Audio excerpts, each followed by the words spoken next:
Hello everyone, I am Priyanka Gohil, PhD scholar in OBG department at Manipapula Nursing College, Ukatastadia University. Today we are celebrating World Breastfeeding Week 2020.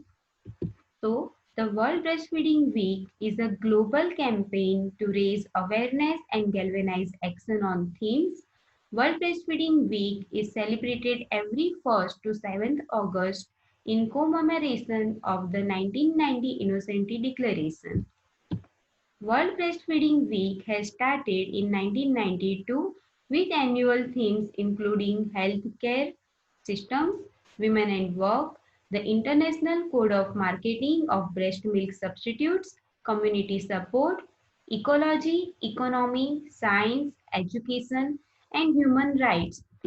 Since 2016, World Breastfeeding Week is aligned with the Sustainable Developmental Goals, and in 2018, a World Health Assembly resolution endorsed that World Breastfeeding Week as an important breastfeeding promotion strategy. So the theme for 2020 is Support Breastfeeding for a Healthier Planet. It will focus on impact of infant feeding on the environmental climate change and the imperative to protect, promote and support breastfeeding for the health of the planet and its people.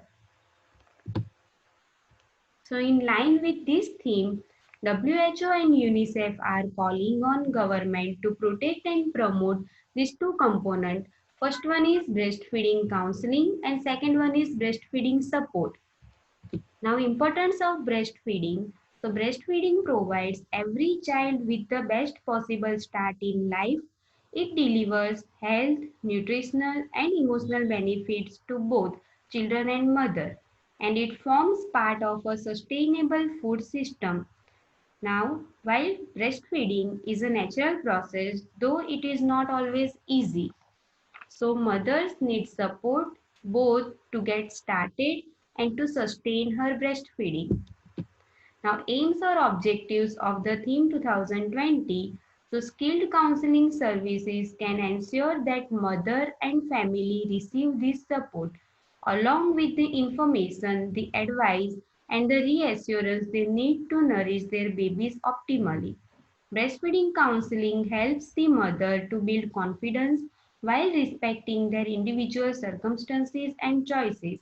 Counseling can empower women to overcome the challenges and prevent those feeding challenges or care practices that may interfere with optimal breastfeeding, such as the provision of unnecessary liquids, foods, and breast milk substitute to the infant and young children.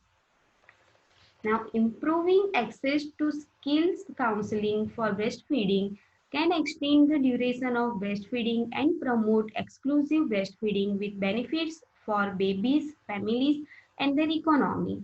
Indeed, analysis indicates that increasing rate of exclusive breastfeeding could save the life of 8,20,000 children every year. Now, who can provide this breastfeeding counseling? So, skilled breastfeeding counseling can be provided by different roles, including healthcare professionals, lactation counselors, and peer support providers. Then, where and how it can be provided? So, in a variety of settings, in healthcare facilities or clinics, through home visit, community programs, and either in person or remotely.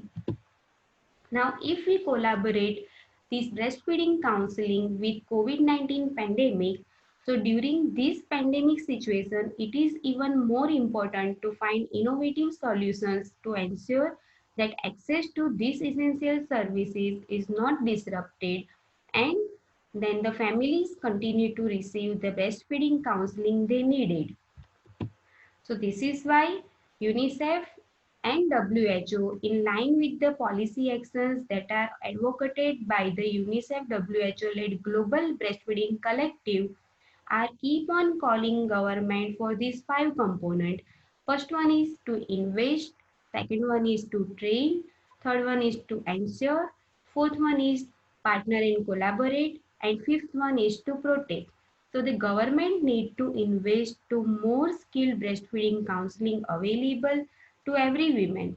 Ensuring availability of skilled breastfeeding counseling to every woman will require increased financing for breastfeeding programs and improved monitoring and implementation of policies, programs and services.